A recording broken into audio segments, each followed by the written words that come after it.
Most people think that charisma is something you're born with, a genetic lottery winner's prize. You either have that magnetic presence that commands a room, or you're the guy standing in the corner holding a drink with both hands, hoping no one notices how uncomfortable you feel. But that is a lie. Presence is not a gift, it's a broadcast. And right now, your body is likely broadcasting glitches, subconscious signals that tell the world's ancient lizard brain that you are low status, anxious, and not to be taken seriously. In this video, we aren't doing fake it till you make it. We are going deep into the biological and evolutionary mechanics of nonverbal communication.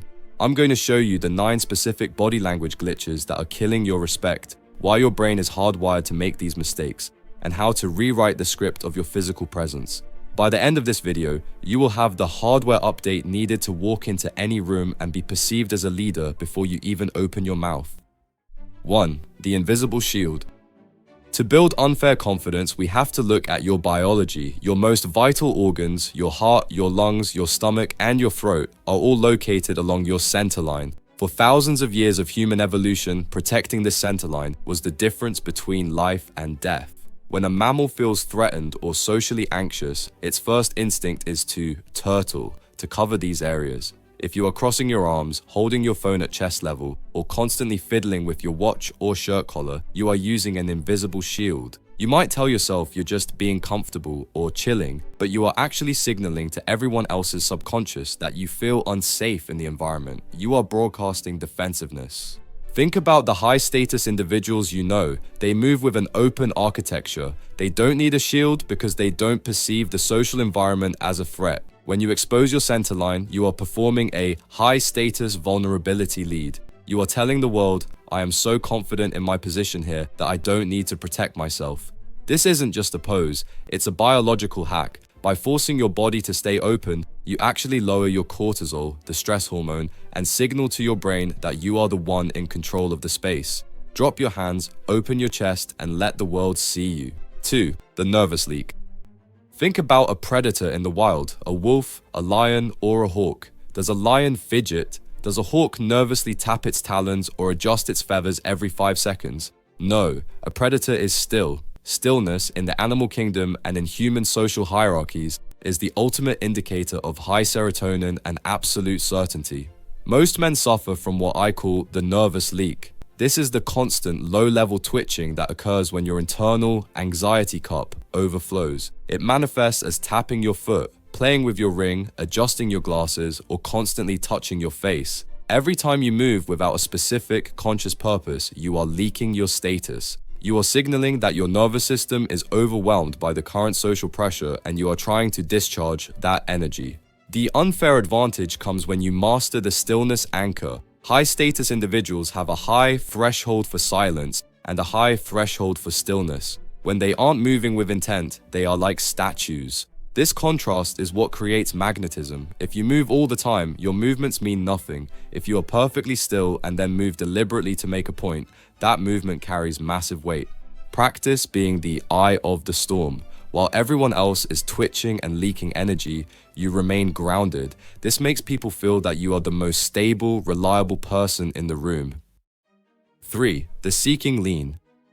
One of the most common glitches that kills a man's respect is the seeking lean. You see this everywhere. A guy is talking to a woman he likes or a boss he wants to impress, and his upper body is tilted forward, encroaching on their personal space. Biologically, this is a seeking behavior. You are literally reaching for their approval because you don't feel that your own space is valuable enough. You are moving toward the value gravity of the other person. In social dynamics, the person who leans in the most is usually the one with the least power. You are signaling that you want something, attention, validation, or a reaction, and that you are willing to break your own posture to get it.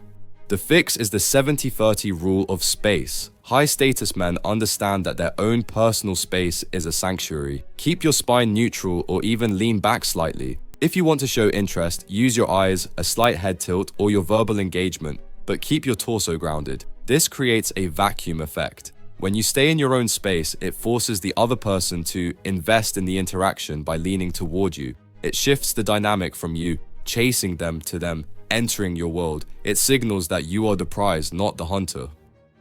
4. The reaction snap. If someone calls your name in a crowded room and you whip your head around instantly like a startled deer, you've just signaled that you are high reactive. In the evolution of mammals, prey animals react instantly to every stimulus, a snap of a twig, a sudden movement, a loud noise. Their survival depends on being twitchy. Predators, however, are low reactive. They take a second to process information before they decide to expend energy. If you react too fast to everything, if you jump when a door slams or turn instantly when someone speaks, you look like you aren't in control of your own internal environment. You look rattled. To fix this, implement the 1-second delay. When someone speaks to you or something happens in the room, wait exactly 1 second before you acknowledge it. And when you do turn, don't just snap your neck. Turn your whole torso in one fluid, deliberate motion. This slow motion command signals that you move on your own internal clock, not the world's. It tells everyone's subconscious, this man is so grounded that nothing can shake his composure. It's a subtle shift in just how everyone perceives your weight in a social setting. 5. The downward flinch. Eye contact is the most primal form of social combat. When two people lock eyes, there is a micro moment of tension where both brains are calculating status. The downward flinch is when you feel that tension and you quickly break eye contact by looking at the floor. In human and primate psychology, looking down is the universal sign of submission. It's what a submissive animal does to signal, I am not a threat, please don't hurt me. When you look down, you are acknowledging that the other person won the visual confrontation and that you feel subordinate to them. Even if you're a genius or a millionaire, if you look at the floor when eyes meet, you've just broadcasted low status. The illegal hack here is the side exit. If the eye contact feels too intense or it's time to break it, never look down. Instead, look to the side as if you've just remembered something or are observing something else in the room. Looking to the side is neutral. It signals that you've simply finished the interaction. Looking down is defeat. By refusing to look at the floor, you maintain your identity thermostat setting and keep your dignity intact, even in high-pressure social stare-downs. 6. The safety blanket. Watch the men at parties, networking events, and bars. Most of them are holding their drink with both hands, clutching it right in front of their chest or solar plexus. I call this the safety blanket. Just like the invisible shield, this is a subconscious attempt to create a physical barrier between you and potential social judgment. You are using the object to hide your center line. It's a signal of low social temperature. It tells the room that you are closed for business. It makes you look unapproachable, anxious, and rigid. The fix is simple but psychologically challenging. One hand, hip level. Hold your drink in one hand and keep it down by your side or near your hip. This does two things. First, it keeps your chest and heart area exposed and open, signaling confidence. Second, it keeps your other hand free to gesture, shake hands, or interact. This small shift in how you carry an object changes your entire vibe from a defensive bystander to a dominant participant. It signals that you're comfortable enough to exist in the space without needing a prop to hide behind. 7. The puppy tilt. Many nice guys have a habit of tilting their head to the side when they are listening or trying to be persuasive. While a slight head tilt can signal empathy in a deep, one-on-one conversation, doing it as a default makes you look submissive. I call this the puppy tilt. Biologically, tilting the head exposes the carotid artery in the neck. It's a gesture of harmlessness. If you do this in a professional setting or when meeting someone new, you are signaling that you are safe and agreeable. But respect isn't built on being harmless, it's built on being composed. If you want to be a leader, you can't look like a puppy waiting for a treat or permission to speak. The fix is to keep a level head. A head that is perfectly vertical signals authority, stability, and groundedness. It shows that you're listening from a position of strength, not a position of pleasing. When you keep your chin parallel to the ground and your neck straight, your words carry more weight. You stop being the guy who hopes to be liked and start being the guy who expects to be respected. 8. The pace of scarcity. Your body language isn't just about your limbs, it's about your lungs and your rhythm. One of the most common glitches is the pace of scarcity. This happens when you speak too fast, breathe shallowly into your chest, and rush through your sentences as if you're afraid someone is going to cut you off.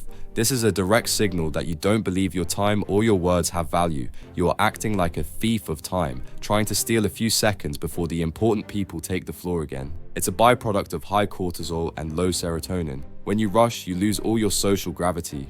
The unfair advantage is to embrace the power of the pause. High-status individuals own the silence. They speak slower because they know the room will wait for them. They breathe deep into their diaphragm, which physically calms their nervous system and makes their voice deeper and more resonant. Try this. For the next week, consciously slow your speech by 20%. When someone asks you a question, don't answer immediately. Wait 2 seconds, look them in the eye, then speak. This temporal control tells everyone that you are the most grounded person in the room. 9. The self-correction. Self-correction is when you start a movement. Maybe you start to gesture or start to walk towards someone, and then you suddenly pull back, hesitate, or adjust because you feel self-conscious. It also happens in speech. You start a sentence, then mumble and trail off because you think it's not good enough.